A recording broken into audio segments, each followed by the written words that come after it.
പറഞ്ഞില്ലേ പേപ്പർ 1 എന്ന് വെച്ച് കഴിഞ്ഞാൽ അത് ഹാർമണി ടെക്സ്റ്റിന്റെ കേസാണ് നമ്മൾ പറഞ്ഞത്. കഴിഞ്ഞ ദിവസം നമ്മൾ പറഞ്ഞ 2 ചാപ്റ്ററുകളാണ് അല്ലേ? ഏതൊക്കെയാണ് പറഞ്ഞത് കഴിഞ്ഞ ദിവസം? അല്ല കഴിഞ്ഞ ദിവസം ഒരെണ്ണമല്ലേ പറഞ്ഞോളൂ. Good morning. അരണമേ, കഴിഞ്ഞ ദിവസം നമ്മൾ ഏത് ചാപ്റ്റർ പറഞ്ഞത് നിങ്ങൾ? അതർ ഹാർമണിയിലെ സ്പീച്ച് മാത്രമല്ലേ പറഞ്ഞോളൂ, പിന്നെ വേറെ ആരെങ്കിലും പറഞ്ഞാൽ ഇല്ല. ഇപ്പൊ 2 എണ്ണോട് പറഞ്ഞു, ഒരെണ്ണം മാത്രമേ പറഞ്ഞു കേട്ടോ. ആരെങ്കിലും ഒരാൾ എപ്പോഴും വോയിസ് വന്നിരിക്കും, ശബ്ദം ഇങ്ങോട്ട് കിട്ടാത്ത രീതിയിൽ. ആ പുസ്തകമുള്ള ആരെങ്കിലും ഒരാൾ, പുസ്തകമുള്ള അതർ ഹാർമണിയിലെ പുസ്തകമുള്ള ഒരാൾ അതെന്തെങ്കിലും ഉണ്ടാ? പഴയ കയ്യിൽ അതർ ഹാർമണി പുസ്തകം ഉണ്ടടാ.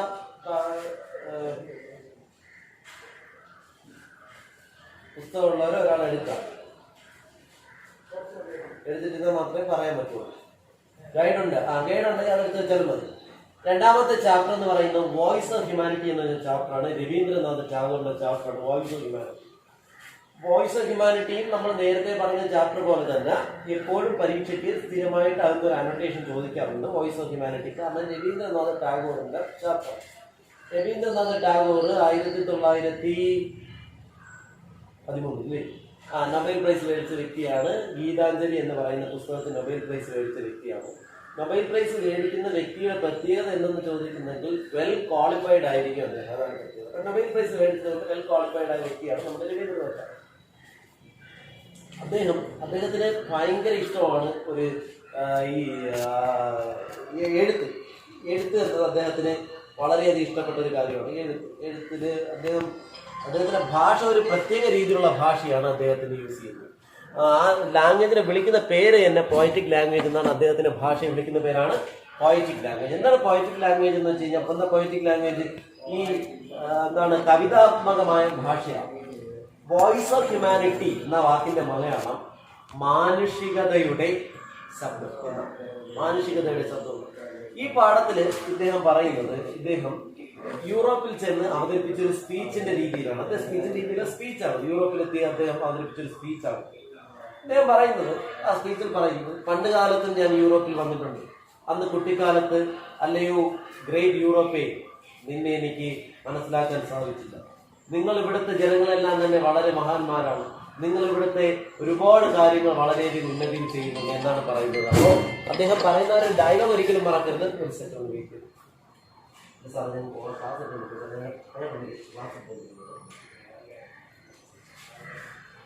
അപ്പൊ അദ്ദേഹം പറയുന്ന ഡയലോഗ് ഇതാണ്. എന്താണ് പറയുന്നതെന്ന് വെച്ച് കഴിഞ്ഞാൽ, യൂറോപ്പ് എന്ന് പറയുന്ന മഹാരാജ്യത്തിനെ പറ്റി അദ്ദേഹം പറയുന്നു. അല്ലെങ്കിൽ യൂറോപ്പേ, നിന്നെ എന്താണ് ഞാൻ വളരെയധികം സ്നേഹിക്കുന്നു. പണ്ട് കാലത്തെല്ലാം തന്നെ നീ എന്ന രാജ്യം ഞാൻ ഇവിടെ വന്നിട്ടുണ്ടെങ്കിലും നീ നിന്റെ ഇംഗ്ലണ്ടിനെയും ഇപ്പൊ യൂറോപ്പിൽ ഒരുപാട് രാജ്യങ്ങളുണ്ട്, ഇംഗ്ലണ്ട് ഉൾപ്പെടെയുള്ള ഒരുപാട് രാജ്യങ്ങളുണ്ട്. ഇതിനൊന്നും എനിക്ക് ഭയങ്കരമായിട്ട് ആസ്വദിക്കാൻ കഴിഞ്ഞില്ല. കുട്ടിക്കാലത്ത് ഇയാളെ ഇംഗ്ലണ്ടിൽ പോയിട്ടുണ്ട്. കുട്ടിക്കാലത്ത് ഇയാൾ ഇംഗ്ലണ്ടിലാണ് പഠിച്ചത്. അപ്പോൾ ഇംഗ്ലണ്ടിൽ ചെല്ലുന്ന സമയത്ത് 10 വയസ്സുള്ളപ്പോഴാണ് ഇംഗ്ലണ്ടിൽ കൊണ്ടാക്കുന്നത്.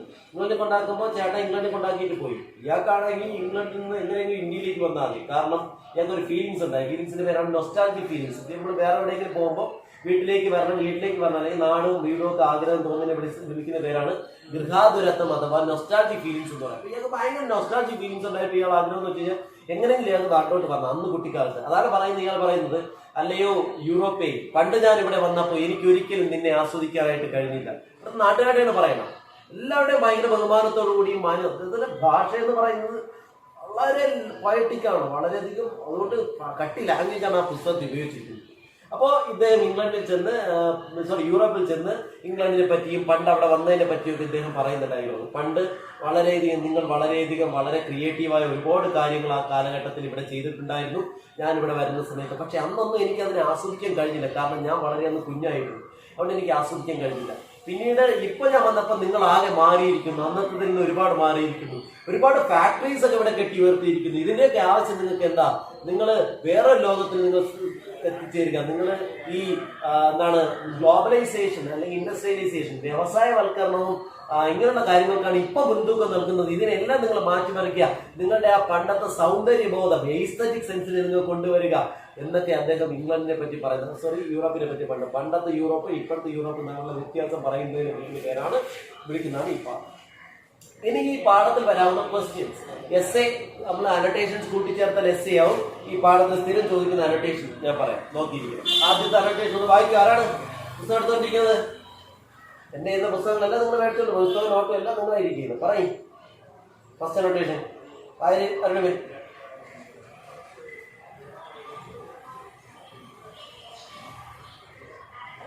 എടാ ഇവിടെ ഒന്ന് വോയിസ് പറഞ്ഞടേ. ഇതിന്റെ വോയിസ് ഓഫ് സാറേ വിഷ്ണു, ഇവിടെ എന്തോ പറ്റിയത്? ഇതിന്റെ വോയിസ് ഓഫ് ചെയ്ത് തന്നു. എനിക്ക് ഇവർ പറയുന്നൊന്നും ഇവിടെ കേൾക്കാൻ പറ്റില്ല.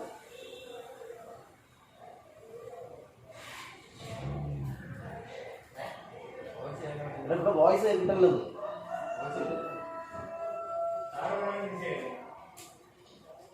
ഇവർ പറയുന്നത് എനിക്ക് കേൾക്കാൻ വയ്യുന്നു. ആരെങ്കിലും സംസാരിച്ചേ?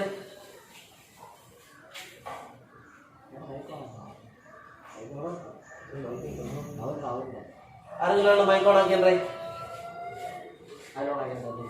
അവിടെ സംസാരിക്കുന്നവര് ഇല്ലേ? മൈക്കോണാക്കണം. അവിടെ കേൾക്കാൻ പറ്റുന്നില്ലടാ. ഇവിടെ കേൾക്കാൻ പറ്റില്ല. ഞാൻ പറഞ്ഞ മനസ്സിലായി.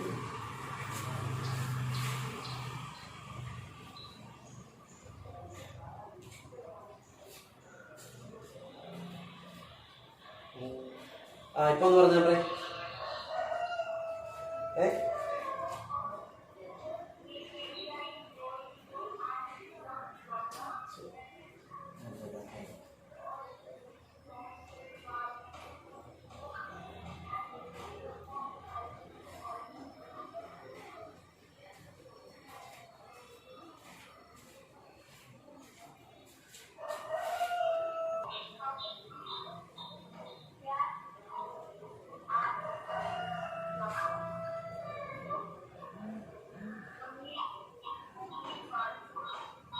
ഒറ്റ ഒന്ന് മെസ്സേജ് ആയിട്ട് അയച്ചാണ് ആ സെന്റൻസ്.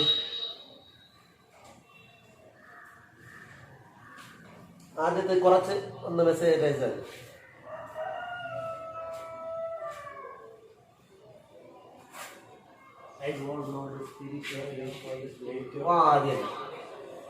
ആ പാരഗ്രാഫ് ആ അനോട്ടേഷൻ ഒരുപാട് പരീക്ഷയിൽ ചോദിച്ചിട്ടുണ്ട്. അനോട്ടേഷൻ ഞാൻ പറയാം, നോക്കിയിരിക്കണം. അനോട്ടേഷൻ എന്താണ് അദ്ദേഹം പറയുന്നതെന്ന് വെച്ച് കഴിഞ്ഞാൽ, സ്പിരിറ്റ് ഓഫ് ഏഷ്യ, അതായത് ഏഷ്യ എന്ന് പറയുന്ന രാജ്യത്തിലുള്ള ഇന്ത്യ, ഇന്ത്യ എന്ന് പറയുന്ന രാജ്യം ഉൾപ്പെടുന്ന ഏഷ്യ എന്ന് പറയുന്ന വലിയ കോണ്ടിനെന്റ് അഥവാ ഭൂഖണ്ഡം ഒരു വലിയ ഉറക്കത്തിലാണ്. ഇന്നേ വരെ അതിൽ നിന്നും അവർ ഉറക്കം എഴുതിച്ചിട്ടില്ല.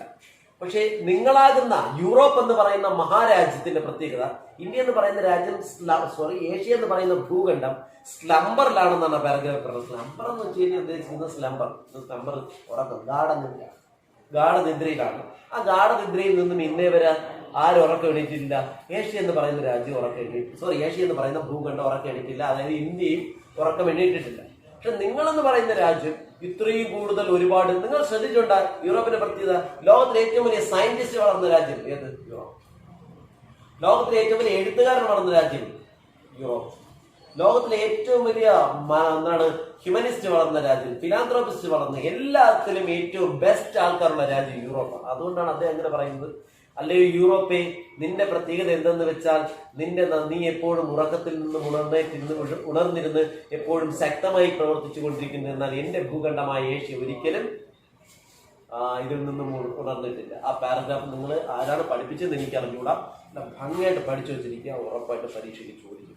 അത് നല്ലോണം പഠിച്ചു വയ്ക്കോ. അതിൽ പറയുന്നതാണ് എന്താണ് ഇന്ത്യ എന്ന് പറയുന്ന രാജ്യത്തിന്റെ പ്രത്യേകത, ഏഷ്യ എന്ന് പറയുന്ന ഭൂഖണ്ഡം, ഇന്ത്യ ഉൾപ്പെടുന്ന ഏഷ്യ എന്ന് പറയുന്ന ഭൂഖണ്ഡത്തിന്റെ പ്രത്യേകത, അത് എപ്പോഴും ഡീപ്പ് സ്ലംബറിലാണ്. അത് ആ ഭൂഖണ്ഡം ഒരിക്കലും ഉറക്കത്തിൽ നിന്നും എഴുന്നേറ്റിട്ടില്ലെന്നും, എന്നാൽ നിങ്ങൾ താമസിക്കുന്ന യൂറോപ്പ് എന്ന് പറയുന്ന മഹാരാജ്യത്തിൽ ഒരുപാട് മഹത് വ്യക്തികൾ ഉണ്ടായിട്ടുണ്ട്. അതിന് കാരണം നിങ്ങൾ ഉറക്കത്തിൽ നിന്നും എഴുന്നേറ്റ് നിങ്ങൾ വളരെയധികം ഹാർഡ് വർക്ക് ചെയ്യുന്നതിന്. അതായത് ആദ്യ ഭാഗത്തിൽ ഇദ്ദേഹം പറയുന്ന അനോട്ടേഷനാണ്. അതായത് ഏത് ഭൂഖണ്ഡത്തെ പുകഴ്ത്തി പറയുന്നു? യൂറോപ്പ് എന്ന് പറയുന്ന മഹാഭൂഖണ്ഡത്തെ പുകഴ്ത്തി പറയുന്നു. ഏഷ്യ എന്ന് പറയുന്ന രാജ്യത്തിൽ ഹാർഡ് വർക്ക് ചെയ്യുന്ന ആളുകൾക്കാരുടെ അളവ് വളരെ കുറവാണെന്ന് പറയും.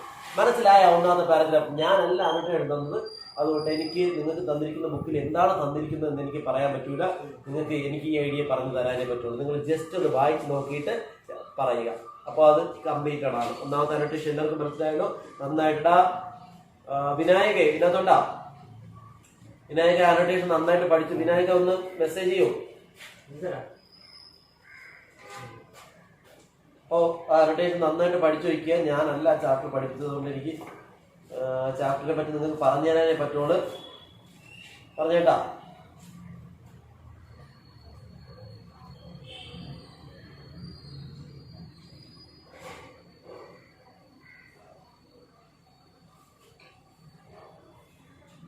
ഇവിടെ നോക്കിയാൽ മതി മെസ്സേജ്. അരുണിമേ, അപ്പോൾ അതെന്താണ് you all know how the spirit of great Asia is going through an age of long slumber. എന്നുവെച്ചാൽ നിങ്ങൾക്കറിയാമോ, ഏഷ്യ എന്ന് പറയുന്ന മഹാരാജ്യം ഇത്രയും നാളും സ്ലംബറിൽ കിടക്കുകയെന്ന്. സ്ലംബർ എന്ന് ഉദ്ദേശിക്കുന്നത് ഉറക്കം, ഗാഠനിദ്രയിലായിരുന്നു. എന്നാൽ നിങ്ങളെല്ലാവരും യൂറോപ്പ് എന്ന് പറയുന്ന മഹാഭൂഖണ്ഡം ഇപ്പോഴും ഉണർന്നിരുന്ന് പ്രവർത്തിക്കുന്നു, എപ്പോഴും ഉണർന്നിരുന്ന് പ്രവർത്തിക്കുന്നു എന്ന് ആദ്യ ഭാഗത്ത് ഇദ്ദേഹം പറയുന്ന ഡയലോഗാണ്. അനോട്ടേഷൻ നോക്കി പഠിക്കുക. ഈ രണ്ടാമതാണ് വിശേഷം.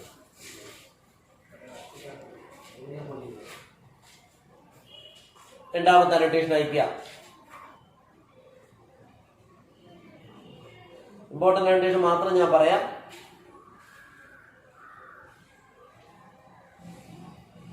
വോയിസ് അയക്കേണ്ട, വോയിസിൽ കിട്ടുന്നില്ല, അല്ലാതെ അയച്ചാൽ മതി. ആദ്യ ഭാഗം അനോട്ടേഷൻ.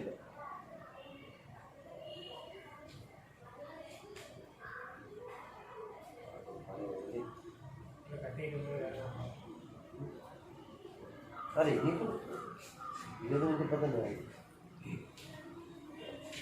രണ്ടാമത്തെ അയച്ചാണ്. വോയിസ് അയക്കണ്ട, ആദ്യ ഭാഗം എഴുതി അയച്ചാൽ.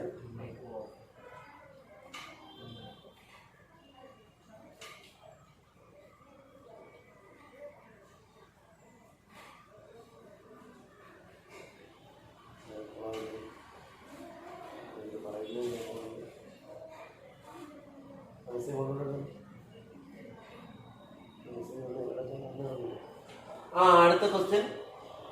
ഫസ്റ്റ് ഐ ഫെൽറ്റ് എന്ന് വെച്ചാൽ ഞാൻ എങ്ങനെ എഴുതി? അതെ, okay. I felt that I was in the arms of great Mother Europe and my heart seemed to feel the warmth of her breast. ഇത് അയാള് യൂറോപ്പിലേക്ക് വന്ന മറ്റൊരു സാഹചര്യത്തെ പറ്റി പറയും. ഇയാൾ യൂറോപ്പിലേക്ക് വന്നപ്പോൾ ഇയാൾക്ക് തോന്നിയൊരു ആശയമാണ്. ഇയാൾ യൂറോപ്പിൽ വന്ന് കുറെ ആൾക്കാർ കൂടിയാണ് യൂറോപ്പിൽ വരുന്നത്. കുട്ടിക്കാലത്തല്ല, അതിനുശേഷം ഇയാൾ ഒരിക്കൽ കൂടെ യൂറോപ്പിൽ വന്നിട്ടുണ്ട്. യൂറോപ്പിൽ വന്ന് യൂറോപ്പിൽ ഒരു 10-18-20 വയസ്സായി. ആ സമയത്താണ് ഇയാൾക്കപ്പോൾ ഒത്തിരി കുട്ടിക്കാലത്ത് വന്നപ്പോൾ ഇയാൾക്ക് ആസ്വദിക്കാൻ പറ്റിയിരുന്നില്ല. ഇയാൾ പറഞ്ഞു ഇംഗ്ലണ്ടിന്, അതായത് യൂറോപ്പിലാണ്. ഇയാൾ കുറെ നാൾ കഴിഞ്ഞിട്ട് വീണ്ടും യൂറോപ്പ് സന്ദർശിക്കാനിടയായി. ഇയാൾ വരുന്ന സമയത്ത് ഇയാൾ യൂറോപ്പിൽ താമസിക്കാനായിട്ട് സാധാരണ ഒരു ലോഡ്ജിൽ റൂം എടുത്ത് യൂറോപ്പിൽ താമസിക്കേണ്ടി വരും. യൂറോപ്പിൽ താമസിക്കുന്ന സമയത്ത് ഇദ്ദേഹം പറയുന്ന വരിയാണ്, ഐ ഫെൽറ്റ് ദാറ്റ്. അന്ന് ഞാൻ അന്ന് 10-20 വയസ്സുള്ള ആ സമയത്ത് ഞാൻ യൂറോപ്പിൽ താമസിക്കുമ്പോൾ ഞാൻ വിചാരിച്ചു, I felt in the arms of great mother Europe. Europe എന്ന് പറയുന്ന മഹത്തായ അമ്മയുടെ ആംസ് എന്ന് വെച്ചാൽ കൈകളിൽ ഞാൻ കിടന്നുറങ്ങും പോലെയാണ് എനിക്ക് തോന്നിയത്. എന്തൊരു പോയറ്റിക്, അറിയാനുള്ള ഭാഷയുടെ പ്രത്യേകത ഞാൻ എന്നെ പറഞ്ഞു. കംപ്ലീറ്റ് പോയറ്റിക് ലാംഗ്വേജ് ആണ്. പോയറ്റിക് ലാംഗ്വേജ് കാവ്യാത്മകമായ ഭാഷ. സാധാരണ ഒരാൾക്ക് മനസ്സിലാകുന്നതിനും അപ്പുറത്താണ് അദ്ദേഹത്തിന്റെ ഭാഷ. അതാണ് ആ വരി ഒന്ന് ആലോചിക്കുന്നത്. I felt that I was in the arms of great mother Europe. ഞാനന്ന് യൂറോപ്പിൽ താമസിക്കാനിടയായപ്പോൾ, മഹാത്തായ യൂറോപ്പിനെ കണ്ടപ്പോൾ എനിക്ക് തോന്നിയത്, യൂറോപ്പിൽ കിടന്നുറങ്ങിയപ്പോൾ എനിക്ക് തോന്നിയത്, ഞാൻ യൂറോപ്പ് എന്ന് പറയുന്ന മഹത്തായ അമ്മയുടെ കൈകളിൽ കിടന്നുറങ്ങും പോലെയാണ് എനിക്ക് തോന്നിയത്. And my heart seemed to feel. എനിക്ക് തോന്നി, എന്റെ ഹൃദയം ഫീൽ ചെയ്യുന്ന പോലെ എനിക്ക് തോന്നി, the warmth of her breast. Europe എന്ന് പറയുന്ന അമ്മയുടെ ബ്രസ്റ്റ്, മാറിടത്തിലെ വാംത്ത്, ചൂടേറ്റ് ആ മടിയിൽ കിടന്നുറങ്ങും പോലെ എനിക്ക് തോന്നി. ഇതിനേക്കാൾ മനോഹരമായിട്ട് ഒരു സ്ഥലത്ത് വേറെ നമ്മളാണെ പറയുന്നെന്ന് പറയും. ഞാൻ യൂറോപ്പ് ഒന്ന് സന്ദർശിച്ചപ്പോൾ ഞാൻ അവിടെ കിടന്നുറങ്ങി, ഒരു ലോഡ്ജിലാണ് കിടന്നുറങ്ങിയത്. നല്ല രസമുണ്ടായിരുന്നു ലോഡ്ജിൽ കിടന്നുറങ്ങിയത്. ഈ രീതി നമ്മൾ പറയുന്നതിന് ഇവിടെ ഒരാൾ പറഞ്ഞത്, I felt that I was in the arms of great mother Europe. ഞാൻ ഒന്ന് കരുതിയത് യൂറോപ്പ് എന്ന് പറയുന്ന മഹത്തായ അമ്മയുടെ കയ്യിൽ കിടന്നുറങ്ങും പോലെയാണ് എനിക്ക് തോന്നിയത്. എന്താണ് തോന്നിയത്? Mother Europe. And seemed to feel the warmth of her breast. എനിക്ക് അവളുടെ എന്തും ആസ്വദിക്കാൻ കഴിഞ്ഞു. യൂറോപ്പ് എന്ന് പറയുന്ന മഹത്തായ അമ്മയുടെ ബ്രസ്റ്റ് മാറിടത്തിലെ എന്താണ് ചൂട്, ഒരു അമ്മയുടെ ചൂട് മാറിടത്തിലെ ചൂട് അനുഭവിക്കാൻ കഴിഞ്ഞു എന്നല്ലേ യൂറോപ്പിനെ അയാൾ എന്തായിട്ട് അന്ന് കരുതിയെന്നർത്ഥം. യൂറോപ്പിനെ അമ്മയായിട്ട് കരുതിയെന്നും യൂറോപ്പ് എന്ന് പറയുന്ന അമ്മയുടെ മാറിടത്തിലെ ചൂട് തനിക്ക് കേൾക്കാൻ കഴിഞ്ഞു എന്നൊക്കെ പറയുന്നതിന് കാരണം അയാളുടെ കാവ്യാത്മകമായ ഭാഷയാണ്. അതിലൂടെ അയാൾ ഉദ്ദേശിക്കുന്നത് യൂറോപ്പ് എന്ന് പറയുന്ന മഹാഭൂഖണ്ഡത്തെ അയാൾക്ക് വളരെ ഇഷ്ടമായി, അന്ന് വന്നപ്പോൾ വളരെ ഇഷ്ടമായി എന്നും അയാൾക്ക് യൂറോപ്പിനെ പൂർണ്ണമായിട്ടും ആസ്വദിക്കാൻ കഴിഞ്ഞു എന്നാണ് ആ പാരഗ്രാഫിൽ പറയുന്നത്. അത് വളരെ ഇമ്പോർട്ടൻ്റ്. ഈ പുസ്തകത്തിലെ ഏറ്റവും 3 അനോട്ടേഷനുകളാണ് ഏറ്റവും ഇമ്പോർട്ടൻ്റ് ആയിട്ടുള്ളത്. അതിനകത്ത് ഞാൻ ആദ്യം പറഞ്ഞ അനോട്ടേഷനും ഈ അനോട്ടേഷനുമാണ് 2 എണ്ണം, ഇനി 1 എണ്ണം കൂടെ ഉണ്ട്. അടുത്ത 3ാമത്തെ അനോട്ടേഷന്റെ തുടക്കം ഒന്ന് പറയൂ. ഇത് ജസ്റ്റ് ഒന്ന് വായിച്ചു നോക്കാം. പുസ്തകം ഉള്ളവർ ആ അനോട്ടേഷൻ ഒന്ന് വായിച്ചു നോക്കാം. ഞാൻ പറഞ്ഞ് പുസ്തകമോ നോട്ട്ബുക്കോ എടുത്ത് വെച്ചിട്ട് മാത്രമേ നിങ്ങൾ പഠിക്കാൻ ഇരിക്കാവൂ, ഇല്ലെങ്കിൽ ഒരിക്കലും നിങ്ങൾക്ക് പഠിക്കാൻ പറ്റില്ല. അപ്പൊ ഞാൻ പറഞ്ഞ 1ാമത്തെ അനോട്ടേഷൻ എന്ന് വെച്ചാൽ എന്തായിരുന്നു? നമ്മൾ പറഞ്ഞതായിരുന്നു 1ാമത്തെ അനോട്ടേഷൻ നമ്മൾ പറഞ്ഞതായിരുന്നു എന്താണ് ഇയാൾ ആദ്യം പറഞ്ഞ ഡയലോഗ് എന്തായിരുന്നു? ആദ്യം പറഞ്ഞ ഡയലോഗ് എന്തായിരുന്നു? അത് 1ാമത്തെ അനോട്ടേഷന് തുടക്കം ഞാൻ മറന്നുപോയി. 1ാമത്തെ അനോട്ടേഷൻ തുടങ്ങി you all know the speech. അപ്പൊ അയാൾ പറയുന്ന ആദ്യം അയാൾ സ്പീച്ച് സംസാരിക്കുമ്പോൾ പറയുന്നത് എന്താണ്? സ്പിരിറ്റ് ഓഫ് ഏഷ്യ ഇപ്പോഴെന്താണ്? ഇപ്പോഴും സ്ലംബറിലാണെന്ന്. ഇപ്പോഴും സ്പിരിറ്റ് ഓഫ് ഏഷ്യ ഭയങ്കരമായിട്ട്, ഏഷ്യ എന്ന് പറയുന്ന ഭൂഖണ്ഡത്തിന്റെ സ്പിരിറ്റ്, ആത്മാവ് ഇപ്പോഴും ഉറക്കത്തിലാണെന്നും, എന്നാൽ യൂറോപ്പ് ഉണർന്നെഴുന്നേറ്റ് ഈ ലോകത്തെ ഭരിക്കാനായിട്ട് നിങ്ങളൊക്കെ കഴിയുന്നു, നിങ്ങൾക്ക് ഇതെങ്ങനെയാണ് സാധിക്കുന്നത് യൂറോപ്പ് എന്ന് യൂറോപ്പിലെ ജനങ്ങളോട് അഭിസംബോധന ചെയ്ത് ഇയാൾ സംസാരിക്കുകയാണ്. അതാണ് 1ാമത്തെ അനോട്ടേഷൻ. 2ാമത്തെ അനോട്ടേഷൻ നമ്മൾ പറഞ്ഞത് യൂറോപ്പ് എന്ന് പറയുന്ന എന്താണ് ഭൂഖണ്ഡത്തിൽ ഇയാൾ 2 തവണ മുമ്പ് വന്നിട്ടുണ്ട്. ആദ്യം ഒരു 10 വയസ്സുള്ളപ്പോഴും, പിന്നീട് അയാൾ സ്കൂളിൽ ഇംഗ്ലീഷ് പഠിക്കാനായിട്ട് ഇവിടെ കൊണ്ടാക്കിയതാണ്. യൂറോപ്പിൽ പോയി ഇംഗ്ലീഷ് പഠിച്ച വ്യക്തിയാണ്. അതാണ് അയാളുടെ ക്വാളിഫൈഡ് ലാംഗ്വേജ്. അപ്പോൾ അന്ന് അയാൾ കുട്ടിക്കാലത്ത് 10 വയസ്സിൽ വന്നു. എന്നിട്ട് ഇയാൾക്ക് കഴിഞ്ഞിട്ട് 10-17 വയസ്സ് ആയപ്പോൾ വീണ്ടും വന്നു. അപ്പൊ ആ 2ാമത് വന്നപ്പോൾ ഇയാൾ ആസ്വദിക്കാൻ കഴിഞ്ഞു. പക്ഷെ ആദ്യം വന്നപ്പോൾ ആസ്വദിക്കാൻ കഴിഞ്ഞില്ല. ആ 2ാമത് വന്നപ്പോൾ ആസ്വദിക്കാൻ കഴിഞ്ഞ സമയത്തുള്ള അനോട്ടേഷനാണ് ആ ചോദിച്ചത്. അതൊക്കെ വളരെ ക്ലീനായിട്ട് പഠിച്ചു വെച്ചിരണം. എനിക്ക് യൂറോപ്പ് എന്ന് പറയുന്ന അമ്മയുടെ മാരണത്തിന്റെ ചൂടേൽക്കാൻ അന്ന് കഴിഞ്ഞു എന്ന് വെച്ച് കഴിഞ്ഞാൽ എനിക്ക് യൂറോപ്പിനെ ആസ്വദിക്കാൻ കഴിഞ്ഞത് ഇയാളുടെ 2ാം വരവിലാണ്, ആദ്യത്തെ വരവില്ല. ഈ 3ാമത്തെ അനോട്ടേഷൻ കണ്ട in A word I was young, too younger to enter the spirit of the England at that time. അപ്പൊ അയാൾ പറഞ്ഞേട്ടാ spirit of England at that time. ഒറ്റവാക്കിൽ പറഞ്ഞാൽ ഞാൻ ചെറുപ്പമായിരുന്നു. I was young, too young, വളരെ ചെറുപ്പമായിരുന്നു to enter into the spirit of England at that time. England എന്ന് പറയുന്ന മഹാരാജ്യത്തിലേക്ക് അല്ലെങ്കിൽ യൂറോപ്പ് എന്ന് പറയുന്ന മഹാഭൂഖണ്ഡത്തിലേക്ക് ഞാൻ ആദ്യമായിട്ട് കടന്നു വരുമ്പോൾ ഞാൻ വളരെ കുഞ്ഞായിരുന്നു. 10 വയസ്സുള്ള ഒരു കൊച്ചു കുഞ്ഞായിരുന്നു. ഒന്നിനെ ആസ്വദിക്കാൻ കഴിയാത്ത ഒരു പയ്യനായിരുന്നു അന്ന് ഞാൻ. അതുകൊണ്ട് തന്നെ I merely glanced at the surface. ഞാൻ യൂറോപ്പിലെത്തി. എനിക്ക് സങ്കടം കാരണം ഞാൻ എപ്പോഴും ആ ഉപരിതലത്തിലേക്ക് നോക്കിക്കൊണ്ട് നിൽക്കുമായിരുന്നു. വിത്ത് മൈ ഡിസ്ട്രാക്റ്റഡ് ഹാർട്ട്, എന്റെ തകർന്ന ഹൃദയവുമായി. ഓൾവേസ് ഏണിംഗ്, എനിക്ക് എപ്പോഴും ഒരൊറ്റ കാര്യം മാത്രമേ ഏണിംഗ് ആഗ്രഹം ഉണ്ടായിരുന്നുള്ളൂ. For its own nest across the sea. Its own nest across the sea എന്ന് വെച്ചാൽ എന്താണ്?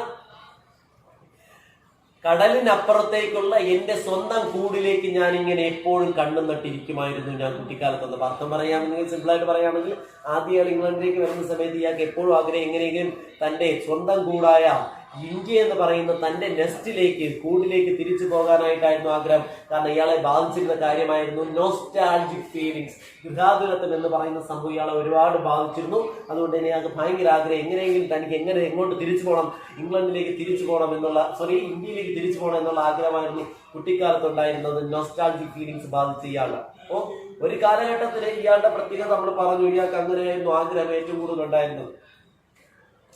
ഇയാൾക്ക് എങ്ങനെയെങ്കിലും നാട്ടെ. എന്നാൽ 10-12 വയസ്സായപ്പോൾ തിരിച്ചു വന്നു. വീണ്ടും ഒരിക്കൽ കൂടെ വന്നപ്പോൾ ഇയാൾ മനസ്സിലാക്കുന്നത് എത്ര മനോഹരിയാണ് ഈ യൂറോപ്പ്. നിന്റെ മാർഗത്തിൽ ചൂടേറ്റ് എനിക്ക് ഇങ്ങനെ കിടന്നുറങ്ങുമ്പോൾ എനിക്ക് വലിയ സന്തോഷം. അത് 2ാമത്. അപ്പൊ അനോട്ടേഷൻസിന്റെ കാറ്റഗറി നമ്മൾ സെർച്ച് ചെയ്യുമ്പോൾ നമ്മൾ 1ാമത്തെ അനോട്ടേഷൻ പഠിച്ചത് എന്താണ് പഠിച്ചത്? 1ാമത്തെ അനോട്ടേഷൻ പഠിച്ചത് ഏഷ്യ ഇപ്പോഴും ഉറക്കത്തിലാണ്, എന്നാൽ യൂറോപ്പ് ഉണർന്നിരിക്കുന്നുണ്ട്. ഇത് സ്പീച്ചിലെ ആളാ പറഞ്ഞേണ്. 2ാമത്തേൽ നമ്മൾ പറയുന്നത് ഞാൻ യൂറോപ്പിന് മുമ്പ് 2 തവണ വന്നിട്ടുണ്ടെന്നും, ആദ്യ തവണ വന്നപ്പോൾ എനിക്ക് ആസ്വദിക്കാൻ പറ്റിയില്ല, 2ാമത് വന്നപ്പോൾ എനിക്ക് ആസ്വദിക്കാൻ പറ്റി. 2ാമത്തെ തവണയാണ് വന്നതിനെ പറ്റിയാണ് 2ാമത്തെ അനോട്ടേഷൻ പറഞ്ഞത്. എന്നാൽ 3ാമത്തെ അനോട്ടേഷൻ ഇല്ല, ആദ്യം വന്നതിനെ പറ്റി. ഇതൊക്കെ വളരെ ഇമ്പോർട്ടന്റ് ആയിട്ട് അങ്ങോട്ടും ഇങ്ങോട്ടും ചേഞ്ച് ഇല്ലാതെ പഠിച്ചു വെച്ചിട്ടുണ്ട്. ഇനി അരുണിമ ഒരൊറ്റ അനോട്ടേഷൻ കൂടെ പറഞ്ഞാൽ മതി. Factories are the triumph of ugliness എന്ന് പറയുന്ന അനോട്ടേഷൻ ചോദിച്ചിട്ടുണ്ട്. എന്റെ ഇതിൽ പറയുകയാണെങ്കിൽ ഈ പുസ്തകത്തിൽ ഞാൻ ഏറ്റവും കൂടുതൽ കണ്ടിട്ടുള്ള അനോട്ടേഷൻ ഏതാണെങ്കിൽ അതാണ്. എനിക്ക് തോന്നുന്നു 5 or 6 ആണ് annotation. Factories are the triumph of. Message എത്ര അനോട്ടേഷൻ ആണെന്ന് ഓർമ്മയില്ല, 5 6 5 വെരി ഗുഡ്. അപ്പൊ 5. അപ്പൊ ഈ 4 അനോട്ടേഷനാണ് ഇതിൽ ഏറ്റവും. ഞാൻ 5ാമത്തെ അനോട്ടേഷൻ ഒന്നും കൂടെ പറയാം. 5ാമത്തെ അനോട്ടേഷന്റെ ആദ്യം തുടക്കം ഇങ്ങനെ വരുന്ന factories are the triumphs of ugliness. ആ ഭയങ്കര ഇമ്പോർട്ടൻ്റ് ആവുന്ന കാര്യം ഞാൻ പറയാം. ഇത് ഏറ്റവും അവസാന ഭാഗത്തായിട്ട് ഇദ്ദേഹം പറയുന്ന ഡയലോഗാണ്. ഫാക്ടറീസ് എല്ലാം തന്നെ ട്രയംബാണ്. ട്രയംബ് എന്ന് വെച്ച് കഴിഞ്ഞാൽ ഗംഭീര വിജയങ്ങളെ വിളിക്കുന്ന പേരാണ് ട്രയംബ്. അഗ്ലിനെസ് എന്ന് വെച്ചാൽ വൃത്തികേട്. ശ്രദ്ധിച്ചിരിക്കണം ആ സെന്റൻസ്. മലയാളം നല്ലോണം അറിഞ്ഞിട്ട്, ഞാൻ പറയുന്ന മലയാളം അറിഞ്ഞിട്ട് നിങ്ങൾ ആ തന്നിരിക്കുന്ന നോട്ട് വായിച്ചു കൊടുക്കാം. നോട്ട് എത്രത്തോളം സിംപ്ലിഫൈഡ് ആണ് സാർ തന്നിരിക്കുന്നതെന്നോ ഏത് സാറാണ് പഠിപ്പിച്ചതെന്നോ എനിക്ക് അറിഞ്ഞൂടാ. ഏതായാലും നിങ്ങളൊരു കാര്യം ചെയ്യാൻ, ഞാൻ പറയുന്ന പോയിന്റ് ഫാക്ടറീസിനെ പറ്റി അദ്ദേഹം ആ വരി പറയാനുള്ള കാര്യം ഞാനിപ്പോൾ പറയാൻ നോക്കിയിരിക്കണം. ഇദ്ദേഹം പറയുന്നത് യൂറോപ്പ് എന്ന് പറയുന്ന രാജ്യത്തിന് പ്രത്യേകം എന്ന് വെച്ച് കഴിഞ്ഞാൽ ഒരുപാട് ഉന്നതിയിലേക്ക് ഒരുപാട് കുതിച്ച രാജ്യമാണ്. സയന്റിസ്റ്റ് ആയാലും എന്തായാലും ഒരുപാട് അടുത്ത് പറഞ്ഞു ക്ലാസ്. അപ്പൊ ഒരുപാട് ഉന്നതിയിലേക്ക് എത്തിയ രാജ്യമാണ് ഏത്? യൂറോപ്പ്. കോണ്ടിനെന്റ് ആണ് യൂറോപ്പ് പണ്ട് കാലത്ത്.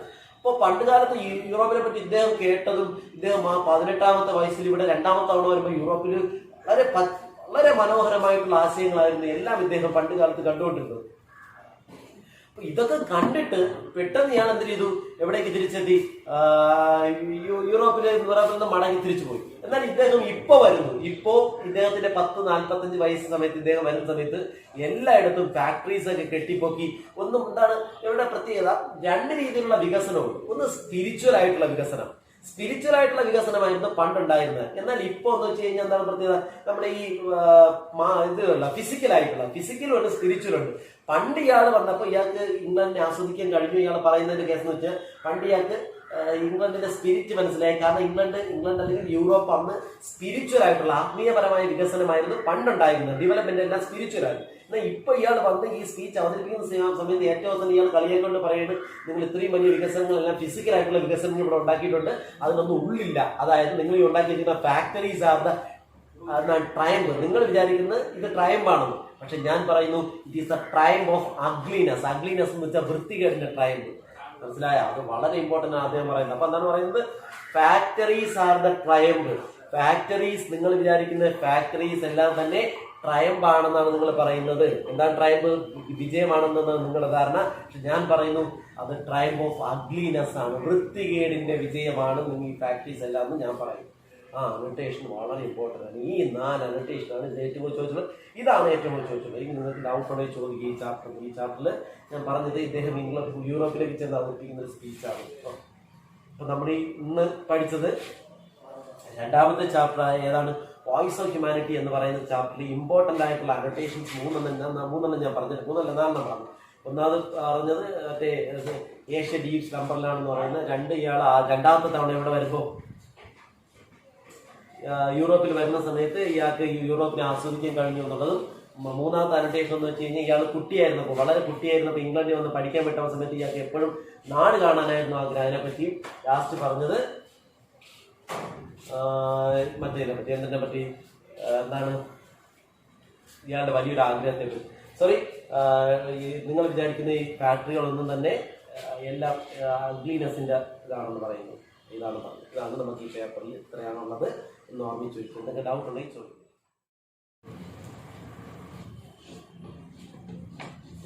ശ്യാം ഈസ്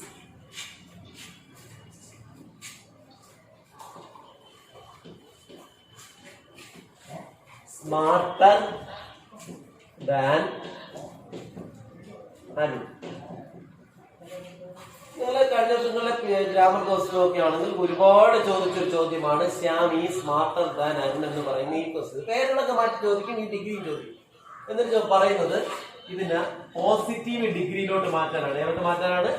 പോസിറ്റീവ് ഡിഗ്രിയിലോട്ട് മാറ്റാൻ ചോദിക്കും. അപ്പൊ നമ്മള് ഇങ്ങനെ ക്വസ്റ്റ്യൻ കിട്ടിയാൽ നമ്മൾ ചെയ്യേണ്ട എത്ര മാത്രം? നമുക്ക് ഡിഗ്രീസ് ഓഫ് കമ്പാരിസൺ അറിയാം. ഡിഗ്രീസ് ഓഫ് കമ്പാരിസൺ നമ്മൾ പഠിച്ചിട്ടുണ്ട്. ഒരു വാക്കിന് 3 ഡിഗ്രികളുണ്ട്. ഒന്ന് സ്മാർട്ട്, 2 സ്മാർട്ടർ, 3 സ്മാർട്ടസ്റ്റ്.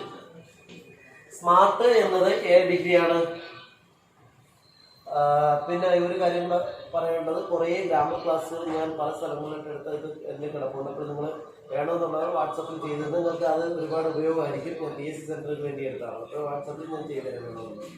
അപ്പോൾ പഠിച്ചാൽ ഡിഗ്രിക്കും ഒരുപാട് ഉപയോഗമുണ്ടാകും. അപ്പോൾ നോക്കൂ, സ്മാർട്ട് സ്മാർട്ട് സ്മാർട്ടസ്റ്റ് അപ്പോൾ നമ്മൾ പറയുന്നതാണ് ഒരു ഒരു ഒരു അഡ്ജക്റ്റീവ്. സ്മാർട്ട് എന്ന അഡ്ജക്റ്റീവാണ്, ക്ലവർ എന്ന അഡ്ജക്റ്റീവാണ്, ബിഗ് എന്ന അഡ്ജക്റ്റീവാണ്. ഇങ്ങനെയുള്ള അഡ്ജക്റ്റീവുകൾ എന്ന് പറയും. ഈ സാധനം 3 രൂപങ്ങളുണ്ട്. അതിനെ വിളിക്കുന്ന പേര് positive degree, comparative degree, superlative degree. Smart എന്നതിന്റെ positive degree smart, comparative degree smarter, superlative degree smartest. Clever എന്നതിന്റെ positive degree clever, comparative degree clever, superlative degree cleverest. Big എന്നതിന്റെ big positive, bigger comparative, biggest superlative നമ്മൾ പഠിച്ചിട്ടുണ്ട്. നമുക്ക് ചോദ്യം തന്നിട്ടുള്ളത് എങ്ങനെയാണ് positive ഡിഗ്രിയിലോട്ട് മാറ്റാനാണ്. അത് നമ്മൾ വേറൊരു കേസിന്റെ പറയാം. എല്ലാ സൂപ്പർലേറ്റീവ് ഡിഗ്രിക്ക് മുന്നിലും ദ എന്ന് പറയുന്ന സാധനം വന്നിരിക്കണം. എല്ലാ സൂപ്പർലേറ്റീവ് ഡിഗ്രിക്ക് മുന്നിലും ദ എന്ന് പറയുന്ന സാധനം വന്നിരിക്കണം. For example, the smartest, the smallest, the cleverest, the biggest, the highest, the heaviest. ഈ രീതിയിൽ മാത്രമേ പറയപ്പെടും ദ വരും. ഇനി എല്ലാ കമ്പാരിറ്റീവ് ഡിഗ്രി ശേഷവും ദാൻ വരണം. എന്താണ് ദാൻ വരണം? Smarter than, cleverer than, bigger than, higher than, heavier than. ഈ രീതിയിൽ നോക്കിയാൽ അതുകൊണ്ടാണ് ഇവിടെ സ്മാർട്ടർ ദാൻ വന്നിരിക്കുന്നത്. ഇനി എല്ലാ പോസിറ്റീവ് ഡിഗ്രിക്ക് മുന്നിലും സോ വന്നിരിക്കണം, ശേഷം ആസ് വന്നിരിക്കണം. എല്ലാ പോസിറ്റീവ് ഡിഗ്രിക്ക് മുന്നിലും സോ വന്നിരിക്കണം, അതിനുശേഷം ആസ് വന്നിരിക്കണം. So smart as, so clever as, so bright as, so beautiful as, so heavy as. ഇങ്ങനെ പോസിറ്റീവ് ഡിഗ്രിക്ക് മുന്നിൽ സോ, ശേഷം ആസ്. ഒന്ന് പറഞ്ഞാണ് എന്തൊക്കെയാണ് വരേണ്ടതെന്ന്. എല്ലാ സൂപ്പർലേറ്റീവ് ഡിഗ്രിക്ക് മുന്നിൽ എന്താ വരണം? The smartest for example. എല്ലാ കമ്പാരിറ്റീവ് ഡിഗ്രിക്ക് ശേഷം ഡാൻ വരണം, സ്മാർട്ടർ ദാൻ. എല്ലാ പോസിറ്റീവ് ഡിഗ്രിക്ക് മുന്നിൽ സോ വരണം, ശേഷം ആസ് വരണം, സോ സ്മാർട്ടാസ്. ഇത്രയും മനസ്സിലായ?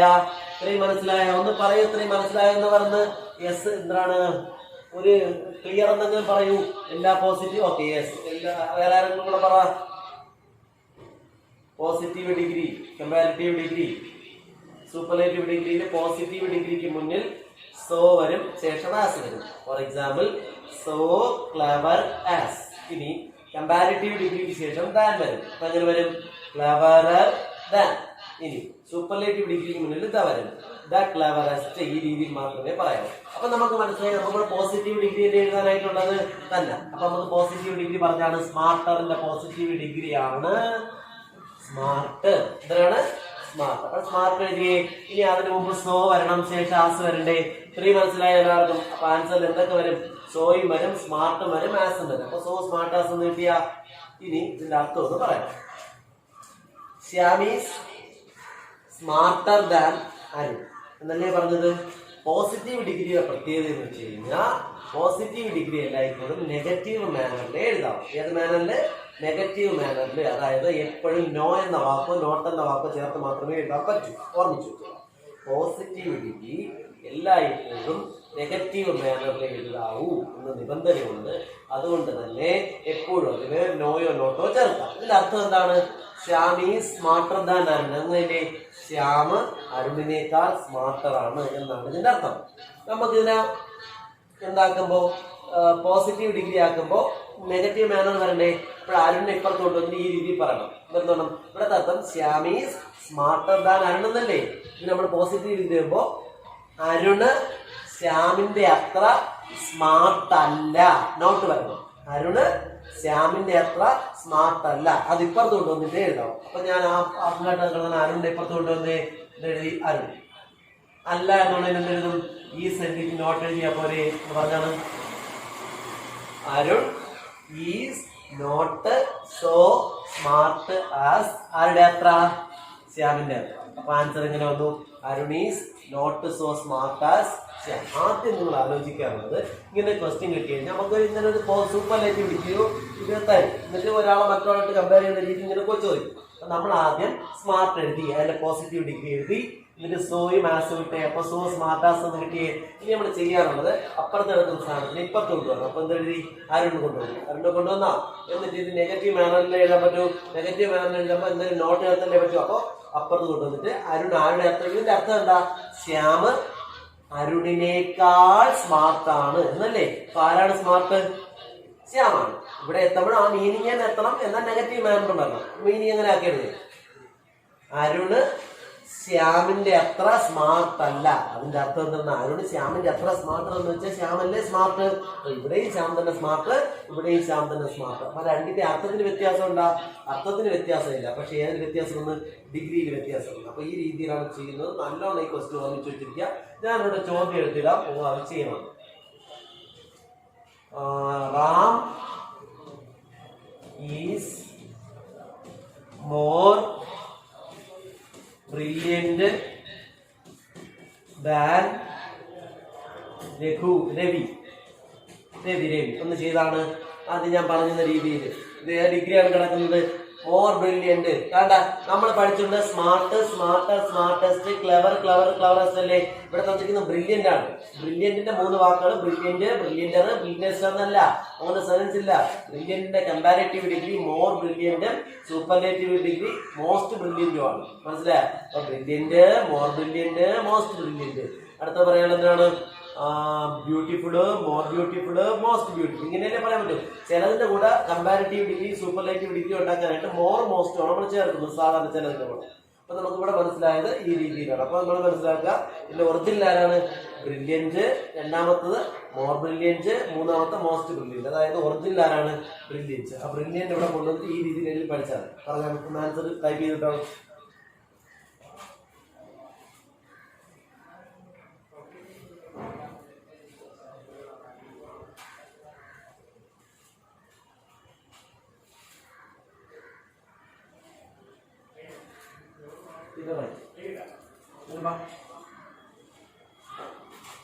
ആരുമില്ല ആൻസർ? ആൻസർ എഴുതുമ്പോ നമ്മൾ ചെയ്യാനുള്ള കേസ് ഇത്രയേ ഉള്ളൂ. ആൻസർ എഴുതുമ്പോൾ നമ്മൾ ആദ്യം കൊണ്ടുവരും. ആദ്യം നമ്മൾ അങ്ങാത്തവരെ എന്ത് ചെയ്യണം? ബ്രില്യന്റ് ആദ്യം എഴുതണം. ബ്രില്യന്റ് അല്ലേ ഒറിജിനല് പോസിറ്റീവ് ഡിഗ്രി? ബ്രില്യന്റ് അല്ലേ? എന്നിട്ട് അതിന്റെ മുമ്പ് ഏതിനെ കൊണ്ടുവരണം? സോയും ഇവിടെ എന്തും കൊണ്ടുവരണം? ആസും കൊണ്ടുവരണം. അപ്പൊ എന്തിനൊന്ന് സോ ബ്രില്യന്റ് ആസ് എന്ന് വന്നു. എന്നിട്ട് അപ്പുറത്ത് കിടക്കുന്ന രവിയെ നമ്മൾ ഇപ്പുറത്ത് കൊണ്ടുവരും. രവി എഴുതും, ഈസ് എഴുതും, നോട്ട് എഴുതും. ആൻസർ എഴുതുന്നു Ravi is not so brilliant as Ram അപ്പുറത്ത്. എല്ലാ പോസിറ്റീവ് ഡിഗ്രിയും പോസിറ്റീവ് ഡിഗ്രി എപ്പോഴും എങ്ങനെ എഴുതാവും? നോട്ട് ചേർത്ത് എഴുതാവും. ഒരുപാട് പരീക്ഷ ചോദിച്ചിട്ടുണ്ട്. ഇത് മനസ്സിലായി നിങ്ങൾക്ക്? മനസ്സിലായെങ്കിൽ ക്ലിയർ എന്ന് പറയുക, ഇല്ലെങ്കിൽ ഞാൻ ഒരു സെന്റൻസ് കൂടെ പറയാം.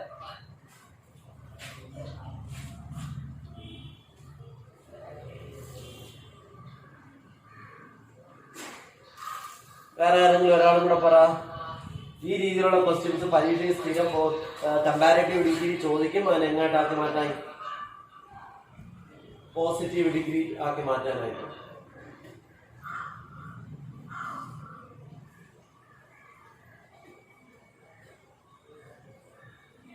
നീ ഉണ്ടാ ഈ ആർക്കെങ്കിലും മനസ്സിലായില്ലെന്നുണ്ടെങ്കിൽ ഒരു ക്വസ്റ്റ്യൻ കൊണ്ടുവരാം. അതുകൊണ്ട് ഞാൻ ചോദിച്ചത്, നിങ്ങൾക്ക് ആർക്കെങ്കിലും മനസ്സിലാവാത്ത ഒരാളെന്നുണ്ടെങ്കിൽ ഒരു ക്വസ്റ്റ്യൻ കൊണ്ടുവരാം.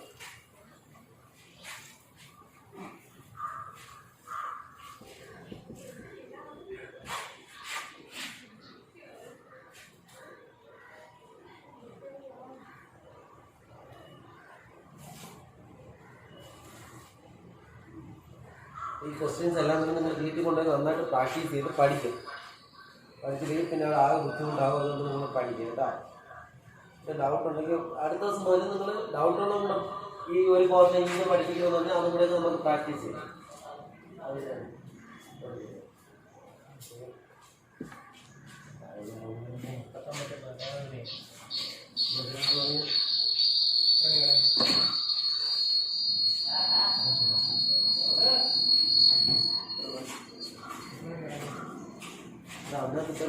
രണ്ട് വീഡിയോ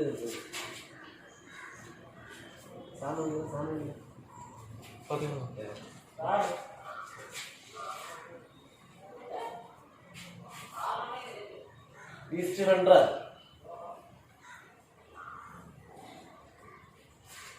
ഈ ഒരു ക്വസ്റ്റ്യൻ നോക്കിയാണ്. അടുത്തൊരു ക്വസ്റ്റ്യൻ കൂടെ ഇടാം. Let us write the exam please. Question mark. ഇത് എന്തിനാണെന്ന് മനസ്സിലായ? ഈ ഗ്രാമറിലെ ഈ ക്വസ്റ്റ്യൻ എല്ലാ പരീക്ഷയും സ്ഥിരമായിട്ട് ചോദിച്ചുകൊണ്ടിരിക്കും. ഒന്ന് ആലോചിക്കാതെ എന്തിനുള്ളതാണെന്ന്. കോമ ഡാഷ് ക്വസ്റ്റ്യൻ മാർക്ക് വന്ന അതിന്റെ അർത്ഥം ക്വസ്റ്റ്യൻ ടാഗ് ഉള്ളതല്ലേ? എന്തുള്ളതാണ്? ക്വസ്റ്റ്യൻ ടാഗ് ഉള്ളത്. ക്വസ്റ്റ്യൻ ടാഗുമായിട്ട് ബന്ധപ്പെട്ട ക്വസ്റ്റ്യൻ ആണ് ഇത്. സ്ഥിരം നിങ്ങൾ നന്നായിട്ട് പഠിച്ചു. ഇതിന്റെ ആൻസർ എന്ന് പറയാൻ പറ്റുമോ? എത്രയാണ് ഇതിന്റെ ആൻസർ എന്ന്? Let us right the exam please. ഇതിന്റെ ആൻസർ എന്ന് ആർക്കെങ്കിലും പറയാൻ പറ്റുമോ? ആൻസർ വില്യൂ അല്ലേ? ആൻസർ വില്യൂ കറക്റ്റ് ആണ്. വില്യൂ ആണ് ആൻസർ. ഇത് ഒരിക്കലും ഡൗട്ട് തെറ്റ് വരരുത്. ഇത് പരീക്ഷയ്ക്ക് ഇഷ്ടം പോലെ ചോദിച്ച് തെറ്റിച്ചുള്ള ക്വസ്റ്റ്യൻ ആണ്. ആൻസർ വില്യൂ ആണ് കേട്ടോ. വില്യൂ ആണ്. അത് നിങ്ങൾ നന്നായിട്ട് പഠിക്കണം. നമ്മൾ പണ്ടേ പഠിച്ചിട്ടുള്ള കേസാണ്. ഒരു ക്വസ്റ്റ്യനില് ലെറ്റേഴ്സ് വന്നാൽ ആൻസർ ഷാൾ ബി ആയിരിക്കും. ലെറ്റേഴ്സ് വന്നാൽ ഷാൾ ബി, ലെറ്റേഴ്സ് വന്നാൽ ഷാൾ ബി, ലെറ്റേഴ്സ് വന്നാൽ shall be, let's go shall be, let's finish shall be, let's write shall be. Let me വന്നാലാ? ലെറ്റ് മീ വന്നാല് ഷാളായി എന്ന് പഠിച്ചു. Let me go shall I, let me finish എന്താണ് shall I, let me eat shall I. അപ്പോൾ let us വന്നാൽ ഷാൾബിയും let me വന്നാൽ ഷാളായി എന്ന് നമ്മൾ ഓൾറെഡി പഠിച്ചു കഴിഞ്ഞതാണ്. പക്ഷെ ഒരു കേസ് നിങ്ങൾ ആലോചിക്കുക, അതിനകത്തൊരു പ്ലീസ് കൂടെ ആഡ് ചെയ്തിട്ടുണ്ടെങ്കിൽ ഏതാണ്? ലെറ്റസ് ആയാൽ ഷാൾബി, ലെറ്റ് മീ വന്നാൽ നമ്മൾ പഠിച്ച് ലെറ്റ് മീ വന്നാൽ ആൻസർ എപ്പോഴും ഷാളായി ആവർത്തിക്കണം നമ്മൾ പഠിച്ചു. പക്ഷെ അതിൻ്റെ ഒരു പ്ലീസ് ആഡ് ചെയ്ത് വന്നു കഴിഞ്ഞാൽ ഭയങ്കര പ്രശ്നമാണ്. ആ ക്വസ്റ്റ്യൻ എന്തായി മാറും? ഒരു റിക്വസ്റ്റ് ആണ്. പ്ലീസ് വന്നു കഴിഞ്ഞാൽ റിക്വസ്റ്റ് അല്ലേ? റിക്വസ്റ്റ് ആണെങ്കിൽ എപ്പോഴും വില്യൂ എന്ന് എഴുതാൻ പറ്റുള്ളൂ. അപ്പോൾ ഓർമ്മിച്ച് വെച്ചിരിക്കുക, ഇതിന്റെ ആൻസർ വില്യൂ ആണ്. ഇത് എഴുതി തെറ്റിച്ച് കളയുന്നത് കഴിഞ്ഞ പരീക്ഷയ്ക്ക് എപ്പോഴും ചോദിച്ച് എല്ലാവരും എഴുതി തെറ്റിച്ച ക്വസ്റ്റ്യൻ ആണ്. ലെറ്റേഴ്സ് വന്നു കഴിഞ്ഞാൽ പ്ലീസ് ഇല്ലെങ്കിൽ മാത്രമേ നിങ്ങൾ ഷാർബി എഴുതാവൂ. ലെറ്റേഴ്സ് വന്നിട്ട് പ്ലീസ് ഉണ്ടെങ്കിൽ ആൻസർ വില്യൂ എഴുതാം. ഓർമ്മിക്കാൻ പറ്റുമോ? ഈ ക്വസ്റ്റ്യൻ നന്നായിട്ട് വർക്ക് ചെയ്ത് വെക്കുക. ഞാൻ പരീക്ഷയ്ക്ക് കഴിഞ്ഞ വർഷം കൊണ്ട് ഇത് മനസ്സിലായ ഈ ക്വസ്റ്റ്യൻ എങ്ങനെ ചെയ്യുമെന്ന് മനസ്സിലായ? ആർക്കും ഡൗട്ട് ഉണ്ടോ? എന്ന് പറയണോ? പറഞ്ഞാലേ മനസ്സിലായെന്ന് മെസ്സേജ് അയക്കുക. ഇല്ലെങ്കിൽ ഒന്നുകൂടി ഒരു സെന്റൻസില് ലെറ്റസ് വന്നാൽ എപ്പോഴും ആൻസർ ഷാൾ ബി ആയിരിക്കും. Let's go there shall be, let's finish it shall be, let's arrive there shall be. അത് മനസ്സിലായല്ലോ. ഇനി ലെറ്റ് മീ എന്ന് വന്നാൽ ഷാൾ ഐ ആയിരിക്കും. Let me go there shall I, let me finish it shall I, let me eat it shall I. ഈ രീതിയിൽ let's വന്നാൽ shall ബിയും ലെറ്റ് മീ വന്നാൽ ഷാൾ ഐയുമാണ് നമ്മൾ ഉപയോഗിക്കുന്നത്. പക്ഷേ ലെറ്റസ് വന്നിട്ട് പ്ലീസ് വന്നാലോ ഇതുപോലെ, ലെറ്റ് മീ വന്നിട്ട് പ്ലീസ് വന്നാലോ ആൻസർ എപ്പോഴും വില്യൂ ഉപയോഗിക്കാവൂ. For example let us write the exam, please ഇല്ലല്ലോ, answer shall be. Let us write the exam please, answer will you. വേറൊന്ന് let me write the exam, answer shall be. Please ഇല്ലല്ലോ, അതുകൊണ്ട് shall be അല്ലേ shall I. Let me അല്ലേ, let me write the exam, answer shall I. ഇനി അടുത്തത് ചോദ്യം ഇങ്ങനെയാണെങ്കിലോ, let me write the exam please, answer will you. അപ്പൊ ലെറ്റസ് വന്നാൽ എപ്പോഴും ഷാൾ ബി ആയിരിക്കും, ലെറ്റ് മീ വന്നാൽ എപ്പോഴും ഷാൾ ഐ ആയിരിക്കും. എന്നാൽ ഇതിന്റെ കൂടെ ഏതും കൂടെ ചേർന്ന് വന്നാൽ, പ്ലീസും കൂടെ ചേർന്ന് വന്നാൽ എപ്പോഴും വില്യൂ ആക്കി മാറണം. ഒരുപാട് പരീക്ഷയ്ക്ക് എപ്പോഴും ചോദിക്കുന്ന ക്വസ്റ്റ്യൻ ആണ്. എല്ലാ പ്ലീസ് ഇല്ലെങ്കിൽ മാത്രമേ ഷാൾ ബി എഴുതാവൂ. ഇനി മനസ്സിലായോ?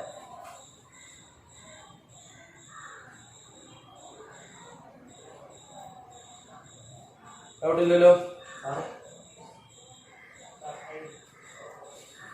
അപ്പോൾ ഇതിലുള്ള ക്വസ്റ്റ്യൻസ് നിങ്ങൾ വീണ്ടും ഞാൻ കുറേ പറഞ്ഞ് നിങ്ങൾ പ്രാക്ടീസ് ചെയ്യണം ഇത് മാത്രം. അപ്പൊ നമ്മളിന്ന് രണ്ടെണ്ണമാണ് പഠിച്ചത്. ആദ്യം പറഞ്ഞത് വോയിസ് ഓഫ് ഹ്യൂമാനിറ്റി ഫുള്ള് പറഞ്ഞെന്ന്, അതിനകത്തുള്ള ഇമ്പോർട്ടൻസ് ക്വസ്റ്റ്യൻസ് എല്ലാം പറഞ്ഞത്, അതിന്റെ ഉള്ളും പറഞ്ഞു. രണ്ടാമത് ഇപ്പൊ പറഞ്ഞത് ഗ്രാമർ ക്വസ്റ്റ്യൻസ്. ഇതിലുള്ള അടുത്ത ക്വസ്റ്റ്യൻ നമുക്ക് അടുത്ത ദിവസം ഇതുപോലെ ഞാൻ വരാം. അതുകൊണ്ട് നിങ്ങൾക്ക് വീട്ടിൽ നന്നായിട്ട് പഠിക്കണം.